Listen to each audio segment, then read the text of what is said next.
नमस्ते, मैं चंद्रशेखर आप सभी को मैं अपने चैनल डिलीजेंट एकेडमी में स्वागत करता हूं। हम लोग रेलवे ग्रुप डी के लिए एक मैथ का प्रैक्टिस सेट स्टार्ट किए थे, जिसमें हम लोग प्रत्येक दिन रेलवे में आए हुए मैथ का प्रीवियस ईयर क्वेश्चन और उस पर आधारित मैथ का क्वेश्चन कर रहे हैं। चलिए आज उस सीरीज में हम लोग आगे की तरफ चलते हैं। इससे पहले अगर आप मेरे चैनल पर नए हो तो चैनल को सब्सक्राइब कर लें और बेल आइकन को प्रेस करना बिल्कुल ना भूलें, ताकि आपको सबसे पहले लेटेस्ट नोटिफिकेशन मिलता रहे। चलिए अब हम लोग क्वेश्चन की तरफ चलते हैं। देखिए हमारा क्वेश्चन क्या दिया हुआ है। हमारा क्वेश्चन एक व्यक्ति के पास 2000 रुपया है। वह राशि का एक हिस्सा 5% साधारण ब्याज दर पर और शेष राशि 4% साधारण ब्याज दर पर देता है। एक वर्ष के बाद वह 96 रुपये कमाता है। उसने 4% दर पर कितनी राशि का भुगतान किया। अब देखिए ये जो हमारा क्वेश्चन दिया हुआ है, ये हमारा क्वेश्चन रेलवे ग्रुप डी में आया हुआ क्वेश्चन है। हमसे पूछ क्या रहा है, हमसे पूछ रहा है कि 4% दर पर कितनी राशि का भुगतान कर रहा है। अब देखिए हमें क्वेश्चन में टोटल प्रिंसिपल क्या दिया हुआ है। टोटल प्रिंसिपल दिया हुआ है 2000 रुपया। टोटल प्रिंसिपल क्या दिया, 2000 रुपया दिया। और हमें क्वेश्चन में क्या दिया, हमें क्वेश्चन में एक वर्ष के अंत का हमें टोटल एसआई दिया हुआ है। टोटल एसआई कितना दिया, टोटल एसआई हमें क्वेश्चन में कितना दिया, 96 रुपया दिया है। तो देखिए हम यहाँ एसआई को प्रतिशत में निकाल लेते हैं कि टोटल एसआई जो है कितना प्रतिशत है। अब देखिए एक वर्ष में टोटल जो है एसआई कितना मिल रहा है, 96 रुपए का। 96 रुपए का एसआई मिल रहा है कितने पर, 2000 रुपए पर। गुने 100 करेंगे तो यहां से हमारा एसआई क्या निकल के आ जाएगा, प्रतिशत में निकल के आ जाएगा। अब देखिए यहां से हमारा 2 जीरो से 2 जीरो कट जाएगा। हम इसे अगर 4 से काटेंगे तो ये 4 से जाएगा 24 बार में। इसे 4 से काटेंगे तो ये 4 से जाएगा 5 बार में। अब देखिए 24 को अगर हम 5 से काटेंगे, 24 को अगर हम 5 से काटेंगे तो ये कितने बार में जाएगा, ये चला जाएगा 4.8 बार में। यानी यहां से हमारा एसआई जो है प्रतिशत में क्या निकल के आ गया, एसआई प्रतिशत में निकल के आ गया 4.8%।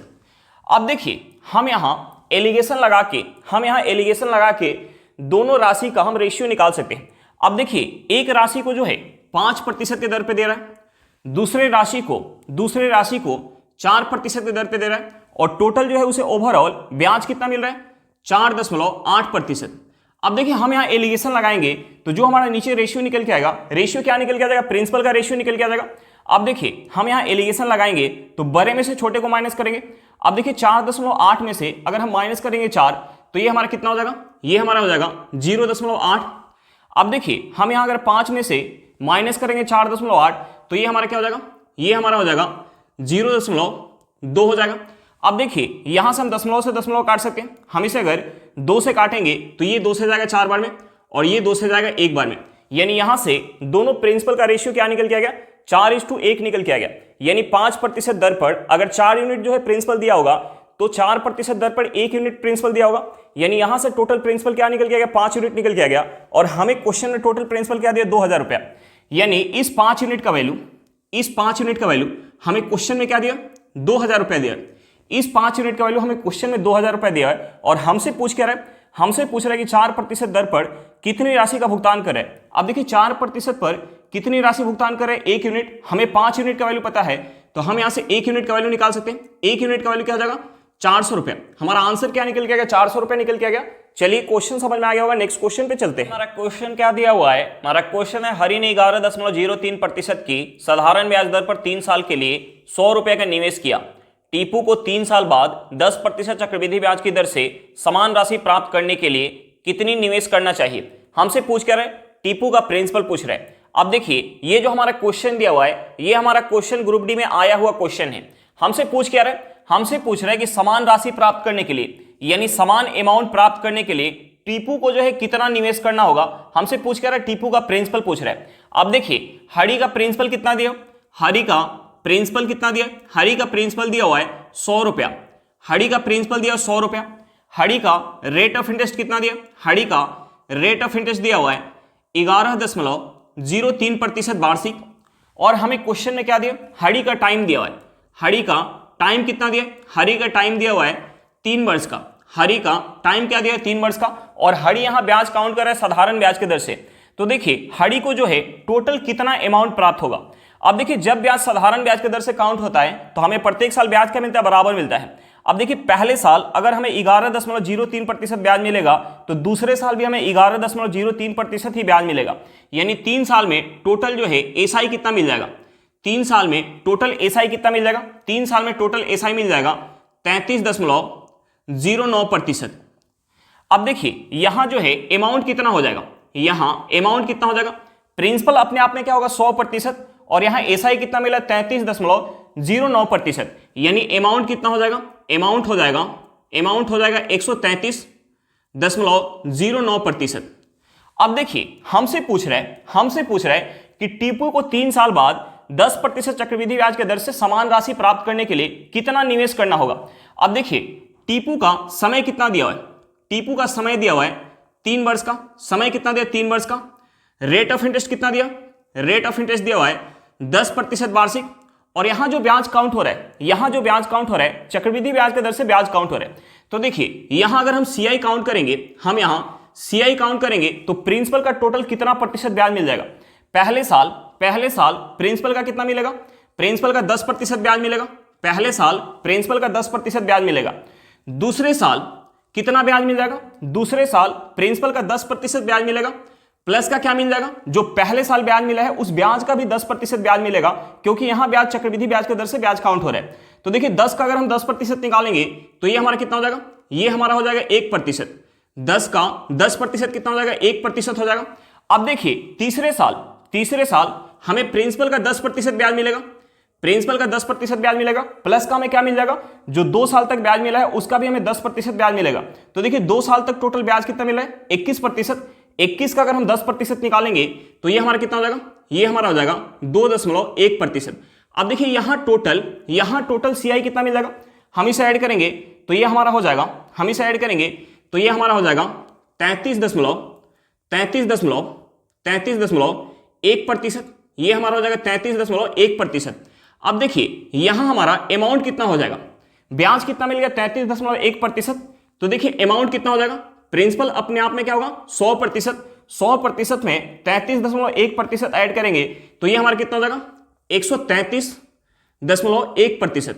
अब देखिए यहां हमारा अमाउंट कितना बन रहा है, टीपू का अमाउंट कितना बन रहा है 133.1%, और हरी का अमाउंट कितना मिला 33.09%, यानी लगभग दोनों का अमाउंट हमारा क्या हो रहा है, बराबर हो रहा है। यानी टीपू को भी कितना निवेश करना चाहिए, टीपू को भी 100 रुपया निवेश करना चाहिए। हमारा आंसर क्या निकल के आ गया, 100 रुपया निकल के आ गया। चलिए क्वेश्चन समझ में आ गया होगा, नेक्स्ट क्वेश्चन पे चलते हैं। देखिए हमारा क्वेश्चन क्या दिया हुआ है, हमारा क्वेश्चन है 45:75, 3:5, 51:68 और 256:81 का यौगिक अनुपात क्या है। हमसे पूछ के रहे यौगिक अनुपात पूछ रहे। अब देखिए ये जो हमारा क्वेश्चन दिया हुआ है, ये हमारा क्वेश्चन एनटीपीसी सीबीटी 1 में आया हुआ क्वेश्चन है। हमसे पूछ के रहे यौगिक अनुपात पूछ रहे। अब देखिए पहला रेशियो क्या दिया, पहला रेशियो दिया हुआ है 45:75, दूसरा रेशियो क्या दिया 3:5, तीसरा रेशियो क्या दिया 51:68, चौथा रेशियो क्या दिया, चौथा रेशियो दिया हुआ है 256:81। अब देखिए हम इसे सॉल्व करेंगे तो यहां से हमारा यौगिक रेशियो निकल के आ जाएगा। अब देखिए हम यहां अगर इसे 15 से काट ले तो ये हमारा 15 से 3 बार में जाएगा, ये 15 से हमारा 5 बार में जाएगा। अब देखिए हम इसे अगर 17 से काट ले तो ये हमारा 17 से 3 बार में जाएगा, हम इसे अगर 17 से काटेंगे तो ये हमारा 17 से 4 बार में जाएगा। अब देखिए हम इसे अगर 4 से काटेंगे, तो ये 4 से कितने बार में जाएगा, ये 4 से जाएगा, ये 4 से चला जाएगा 64 बार में। अब देखिए यहां से हमारा कुछ और कटेगा क्या, 3 × 3 9, 9 के 27। अब देखिए 27 से अगर हम 81 को काटेंगे तो ये कितने बार में जाएगा, 3 बार में जाएगा। अब देखिए हमारा ऊपर क्या बच गया, यहां हमारा ऊपर क्या बच गया, यहां हमारा ऊपर बच गया 64, नीचे हमारा क्या बच गया 5 × 5 × 3, 5 × 5 × 3। अब देखिए हम यहां गुना करेंगे तो ये हमारा क्या हो जाएगा, 5 में 5 से गुना करेंगे तो ये हमारा आएगा 25, 25 में 3 से गुना करेंगे तो ये हमारा क्या हो जाएगा 75। यानी यहां से हमारा क्या निकल के आ गया 64/75, यानी यौगिक रेशियो क्या निकल के आ गया 64:75 निकल के आ गया, 64:75 निकल के आ गया। हमारा आंसर क्या निकल गया 64:75 निकल के आ गया। चलिए क्वेश्चन समझ में आ गया होगा, नेक्स्ट क्वेश्चन पे चलते हैं। देखिए हमारा क्वेश्चन क्या दिया हुआ है, हमारा क्वेश्चन यदि a + b = b + c = c + a = 6:7:8 है और a + b + c = 14 है तो c का मान कितना होगा। हमसे पूछ के रहा c का मान पूछ रहे। अब देखिए ये जो हमारा क्वेश्चन दिया हुआ है, ये हमारा क्वेश्चन एनटीपीसी सीबीटी 1 में आया हुआ क्वेश्चन है। अब देखिए मैं क्वेश्चन में क्या दिया, हमें क्वेश्चन में a + b + c = क्या दिया 14 दिया है, और हमें क्वेश्चन में क्या दिया, हमें क्वेश्चन में a plus B is to B plus C is to C plus A equal to 6:7:8 दिया हुआ है। तो देखिए हम यहां से मान लेते हैं a plus B equal to, हम यहां से मान लेते हैं a plus B equal to 6x। तो देखिए b plus C equal to क्या हो जाएगा, b plus C equal to क्या हो जाएगा, b plus C equal to हो जाएगा 7x और c plus a equal to क्या हो जाएगा, c plus a equal to हो जाएगा 8x। अब देखिए हम क्या करेंगे, इन तीनों इक्वेशन को आपस में ऐड करेंगे। हम यहां ऐड करेंगे तो देखिए यहां हमारा 2a है, 2b है और 2c है, यानी हम इसे ऐड करेंगे तो यह हमारा हो जाएगा 2a plus 2b plus 2c। हम इसे लिख सकते हैं 2 गुने a plus b plus c equal to, हम इसे ऐड करेंगे तो ये हमारा कितना हो जाएगा 8x प्लस 7x, ये हमारा हो जाएगा 15x। 15x में अगर हम 6x ऐड करेंगे ये हमारा हो जाएगा 21x। अब देखिए a plus B plus C equal to, हमें क्वेश्चन में क्या दिया 14 दिया, तो हम यहाँ a plus B plus C का मान पुट करेंगे तो यहां से हमारा हो जाएगा 2 गुने 14 इक्वल टू 21x। अब देखिए हम इसे अगर 7 से काटेंगे तो ये 7 से कितने बार में जाएगा, 2 बार में, 21 7 से कितने बार में जाएगा, 3 बार में। यहां से हमारा x इक्वल टू क्या निकल के जाएगा, यहां से हमारा x इक्वल टू निकल के जाएगा 2 में 2 से गुना करेंगे तो ये हमारा क्या हो जाएगा 4 हो जाएगा, और इस 3 को हम इस साइड लेके आएंगे तो हमारा गुना में तो भाग में हो जाएगा, यानी ये हमारा हो जाएगा 4/3। x का मान निकल के आ गया और हमसे पूछ क्या रहा है, हमसे पूछ रहा है c का मान। तो देखिए a plus B plus C का मान दिया हुआ है और हमसे c का मान पूछ रहा है, तो देखिए हम इसमें से a प्लस बी प्लस सी के मान में से अगर हम a प्लस बी का मान माइनस करेंगे तो हमारा c का मान निकल के आ जाएगा, यानी हमें सबसे पहले a प्लस बी का मान निकालना होगा। हमें सबसे पहले a प्लस बी का मान निकालना होगा। अब देखिए a plus B equal to कितना है 6x है और x इक्वल टू कितना निकल के आ गया 4/3 निकल के आ गया, यानी यहां से हमारा क्या हो जाएगा 6 गुने 4/3। अब देखिए 3 से 6 कितने बार में जाएगा, 2 बार में, 2 से अगर हम 4 में गुना करेंगे तो ये हमारा क्या हो जाएगा 8 हो जाएगा, यानी a plus B equal to क्या निकल के आ गया 8 निकल के आ गया। और हमसे पूछ रहा है c का मान। तो देखिए c का मान निकालने के लिए a प्लस बी प्लस सी के मान में से हम a प्लस बी का मान माइनस करेंगे तो हमारा c का मान निकल के आ जाएगा। a plus B plus C का मान कितना है 14 है, a प्लस बी का मान कितना है 8 है, 14 में से 8 माइनस करेंगे तो c का मान निकल के आ जाएगा, यहां से हमारा क्या हो जाएगा 6 हो जाएगा, यानी c का मान क्या निकल के आ गया 6 निकल के आ गया। हमारा आंसर क्या निकल के आ गया 6 निकल के आ गया। चलिए क्वेश्चन समझ में आ गया होगा, नेक्स्ट क्वेश्चन पे चलते हैं। देखिए हमारा क्वेश्चन क्या दिया हुआ है, हमारा क्वेश्चन है दो संख्याएं 11:19 के अनुपात में है, यदि प्रत्येक को 7 से घटा दिया जाए तो नई संख्याओं का अनुपात 5:9 हो जाता है।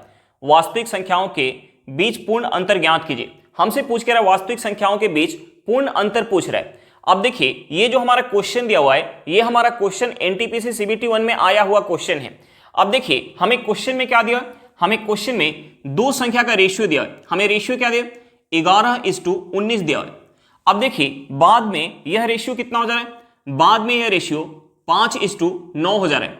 बाद में यह रेशियो 5:9 कब हो रहा है, जब दोनों संख्या को 7 से घटा रहे हैं, दोनों संख्या को 7 से घटा रहे हैं तब जाकर रेशियो कितना हो जा रहा है 5:9 हो जा रहा है। और हमसे पूछ के रहे दोनों संख्या के बीच का अंतर पूछ रहा है। तो देखिए हम यहां क्रॉस प्रोडक्ट लगा के दोनों संख्या निकाल सकते हैं या दोनों संख्या के बीच का अंतर निकाल सकते हैं। अब देखिए क्रॉस प्रोडक्ट लगाने के लिए हम क्या करेंगे, इसमें इससे गुना करेंगे और इसमें इससे गुना करेंगे। अब देखिए 5 से 19 में गुना करेंगे तो ये हमारा क्या हो जाएगा, ये हमारा हो जाएगा 95।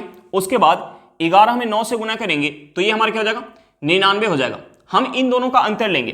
देखिए इन दोनों का अंतर कितना हो जाएगा, इन दोनों का अंतर हो जाएगा 4। अब देखिए उसके बाद हम क्या करेंगे, इस 9 से 7 में गुना करेंगे। इस 9 से हम 7 में गुना करेंगे तो ये हमारा क्या हो जाएगा माइनस का 7 है, ये हमारा हो जाएगा माइनस का 63, ये हमारा हो जाएगा माइनस का 63। उसके बाद हम इस 5 से -7 में गुना करेंगे तो ये हमारा क्या हो जाएगा, 5 से -7 में गुना करेंगे तो ये हमारा हो जाएगा माइनस का 35। अब देखिए हम यहां इन दोनों के बीच का अंतर लेंगे। अब देखिए यहां हम अंतर लेंगे तो देखिए -63 क्या है, -35 से छोटा है, यानी हम -35 में से माइनस करेंगे -63 तो ये हमारा कितना हो जाएगा, ये हमारा हो जाएगा प्लस का 28। यानी यहां अंतर कितना निकल के आ गया, यहां अंतर निकल के आ गया 28 और यहां से अंतर कितना निकल के आ रहा है 4 यूनिट। यानी यहां से हमें पता चल गया कि 4 यूनिट का वैल्यू कितना है, 4 यूनिट का वैल्यू कितना है, 4 यूनिट का वैल्यू है 28। अब देखिए हमें 4 यूनिट का वैल्यू पता चल गया, हमें जो है 4 यूनिट का वैल्यू पता चल गया और हमसे पूछ के रहे दोनों संख्या के बीच का अंतर। तो देखिए 4 यूनिट का वैल्यू पता चल गया तो हम यहां से दोनों संख्या यानी 11 यूनिट और 19 यूनिट का वैल्यू निकाल सकते हैं। लेकिन हमसे पूछ रहे दोनों संख्या के बीच का अंतर, तो देखिए यहां अंतर कितना हो जाएगा, एक संख्या हमारी 11 यूनिट है तो दूसरी संख्या क्या है, दूसरी संख्या है 19 यूनिट, यानी यहां अंतर कितना हो जाएगा, 8 यूनिट हो जाएगा। अब देखिए हमें 4 यूनिट का वैल्यू पता है, तो हम यहां से 8 यूनिट का वैल्यू निकाल सकते हैं। 4 यूनिट का वैल्यू कितना है, 28 है, तो 8 यूनिट का वैल्यू कितना हो जाएगा, 56 हो जाएगा। यानी दोनों संख्या के बीच का अंतर कितना निकल के आ गया, 56 निकल के आ गया। हमारा आंसर कितना निकल के आ गया, 56 निकल के आ गया। चलिए क्वेश्चन समझ में आ गया होगा, नेक्स्ट क्वेश्चन पे चलते हैं। देखिए हमारा क्वेश्चन क्या दिया हुआ है, हमारा क्वेश्चन एक पिता की वर्तमान आयु उसके 2 पुत्रों की वर्तमान आयु के योग की 3/2 गुनी है। 6 वर्ष बाद उसकी आयु और उसके पुत्र की आयु के योग का अनुपात 6:5 होगा। पिता की वर्तमान आयु ज्ञात कीजिए। हमसे पूछ के रहे पिता की वर्तमान आयु पूछ रहे हैं। अब देखिए ये जो हमारा क्वेश्चन दिया हुआ है, ये हमारा क्वेश्चन ग्रुप डी में आया हुआ क्वेश्चन है। अब देखिए हमें क्वेश्चन में क्या दिया, हमें क्वेश्चन में दिया कि पिता की वर्तमान आयु उसके 2 पुत्रों की वर्तमान आयु के योग की 3/2 गुनी है। तो देखिए हम यहाँ दोनों पुत्र का नाम मान लेते हैं ए और बी। तो देखिए ए प्लस बी के वर्तमान आयु का योग हम मान लेते हैं 2x, वर्तमान आयु का योग हम मान लेते हैं 2x। तो देखिए हम यहां से पिता की वर्तमान आयु निकाल सकते हैं, हम यहां से पिता की वर्तमान आयु निकाल सकते हैं। अब देखिए पिता का वर्तमान आयु क्या हो जाएगा, दोनों के आयु के योग का 3/2 गुना होगा। हम इसका 3/2 गुना निकालेंगे तो ये हमारा क्या हो जाएगा, 3x हो जाएगा। अब देखिए दोनों का वर्तमान आयु हमें पता चल गया, और हमें क्वेश्चन में क्या दिया, हमें क्वेश्चन में 6 वर्ष बाद का हमें रेशियो दिया है। तो देखिए हम यहां से अगर 6 वर्ष बाद का रेशियो निकालेंगे तो देखिए वर्तमान में पिता के आयु 3x है, तो 6 वर्ष बाद कितना हो जाएगा, 3x प्लस 6 वर्ष हो जाएगा। अब देखिए दोनों के आयु का योग कितना है, वर्तमान में 2x है, तो 6 वर्ष बाद कितना हो जाएगा, दोनों के आयु में 6 वर्ष का वृद्धि होगा। यानी 6 वर्ष बाद कितना हो जाएगा, 6 वर्ष बाद आयु हो जाएगा 2x प्लस 12 वर्ष। दोनों के आयु में 6 वर्ष का वृद्धि होगा।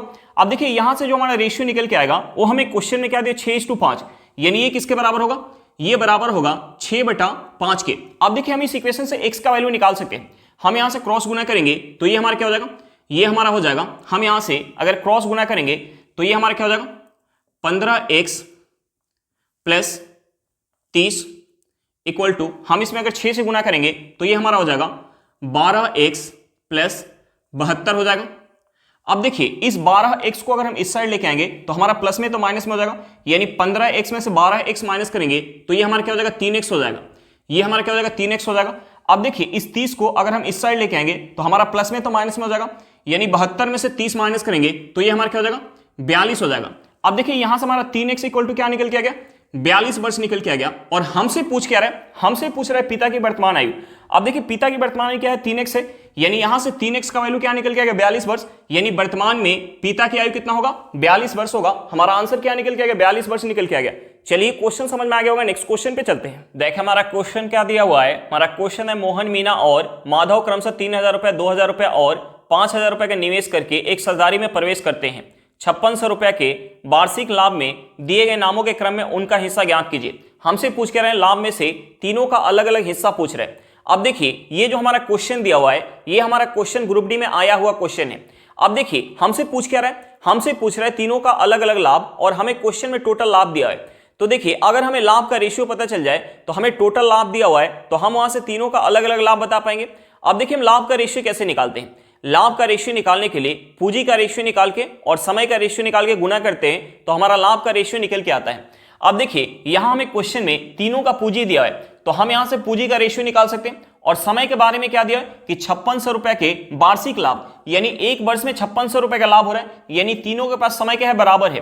अब देखिए जब समय बराबर हो तो जिस रेशियो में पूंजी रहता है उसी रेशियो में हमारा लाभ बढ़ता है। तो देखिए हम यहां से पूंजी का रेशियो निकालेंगे तो मोहन का पूंजी कितना है, मोहन का पूंजी है 3000 रुपया, मोहन का पूंजी कितना है 3000 रुपया, मीना का पूंजी कितना है 2000 रुपया, और माधव का पूंजी कितना है, माधव का पूंजी है 5000 रुपया। तो देखिए हम यहां से रेशियो निकालेंगे तो यहां से हमारा 3 जीरो से 3 जीरो कट जाएगा। यहां से हमारा पूंजी का रेशियो क्या निकल के आ गया, पूंजी का रेशियो निकल के आ गया 3:2:5 निकल के आ गया। अब देखिए समय क्या है, बराबर है, तो जिस रेशियो में पूंजी होगा उसी रेशियो में हमारा लाभ बटेगा। यानी लाभ में से मोहन को अगर 3 यूनिट मिलेगा तो मीना को कितना मिलेगा 2 यूनिट, और माधव को कितना मिलेगा 5 यूनिट। यानी यहां से टोटल लाभ कितना हो जाएगा, यहां से टोटल लाभ हो जाएगा 10 यूनिट। और हमें क्वेश्चन में टोटल लाभ क्या दिया, यहां से टोटल लाभ निकल के आ गया 10 यूनिट, और हमें क्वेश्चन में टोटल लाभ क्या दिया 5600 रुपया। यानी इस 10 यूनिट का वैल्यू हमें क्वेश्चन में 5600 रुपया दिया हुआ है। अब देखिए 10 यूनिट का वैल्यू हमें क्वेश्चन में 5600 रुपया दिया है, तो हम यहां से 1 यूनिट का वैल्यू निकाल सकते हैं। 1 यूनिट का वैल्यू कितना हो जाएगा 560 रुपया हो जाएगा। अब देखिए 1 यूनिट का वैल्यू पता चल गया तो हम यहां से तीनों का अलग अलग हिस्सा बता पाएंगे। अब देखिए 1 यूनिट का वैल्यू 560 रुपए है तो 3 यूनिट का वैल्यू क्या हो जाएगा, 560 में अगर हम 3 से गुना करेंगे तो ये हमारा क्या हो जाएगा, 500 में अगर हम 3 से गुना करेंगे तो ये हमारा हो जाएगा 1500, और 60 में 3 से गुना करेंगे तो ये हमारा हो जाएगा 180, 1500 में 180 ऐड करेंगे तो ये हमारा हो जाएगा 1680 रुपया। यानी मोहन का हिस्सा क्या निकल के आ गया, लाभ में से 1680 रुपया निकल के आ गया। अब देखिए मीना को कितना मिला है, मीना को मिल रहा है 2 यूनिट और 1 यूनिट का वैल्यू कितना है 560 रुपया, तो 2 यूनिट का वैल्यू कितना हो जाएगा, 2 यूनिट का वैल्यू हो जाएगा 1120 रुपया। यानी लाभ में से मीना को कितना मिलेगा, 1120 रुपया मिलेगा। अब देखिए माधव को कितना मिलेगा, 5 यूनिट। अब देखिए 1 यूनिट का वैल्यू कितना है, 1 यूनिट का वैल्यू है 560 रुपया, तो 5 यूनिट का वैल्यू कितना हो जाएगा।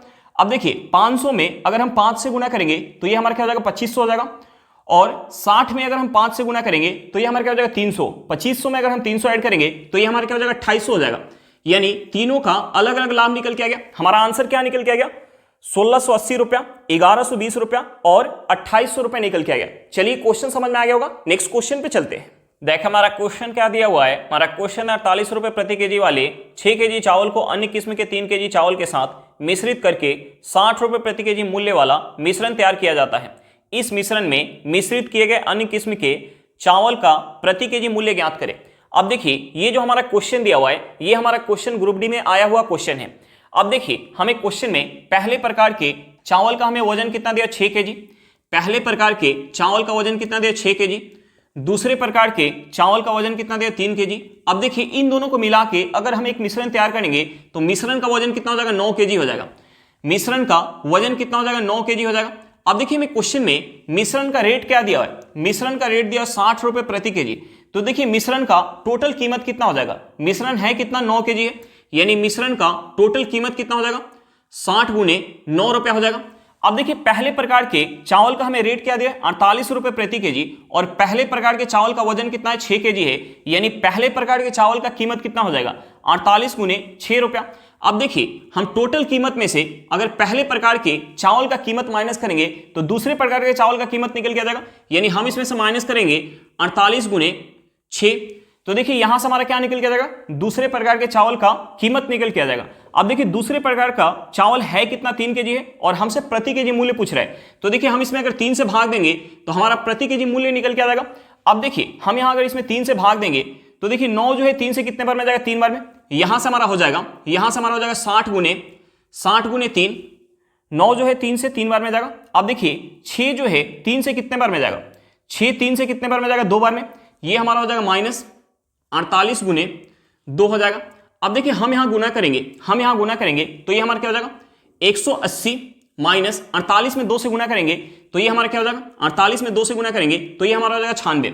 अब देखिए 180 में से 96 माइनस करेंगे तो ये हमारा क्या हो जाएगा, ये हमारा हो जाएगा 84 रुपए प्रति केजी। हमारा आंसर क्या निकल के आ गया, 84 रुपए प्रति केजी निकल के आ गया। चलिए क्वेश्चन समझ में आ गया होगा, नेक्स्ट क्वेश्चन पे चलते हैं। देखिए हमारा क्वेश्चन क्या दिया हुआ है, हमारा क्वेश्चन है परीक्षा में 3 छात्रों के औसत अंक 45 में से 38 है। 2 नए छात्रों ने परीक्षा में भाग लिया।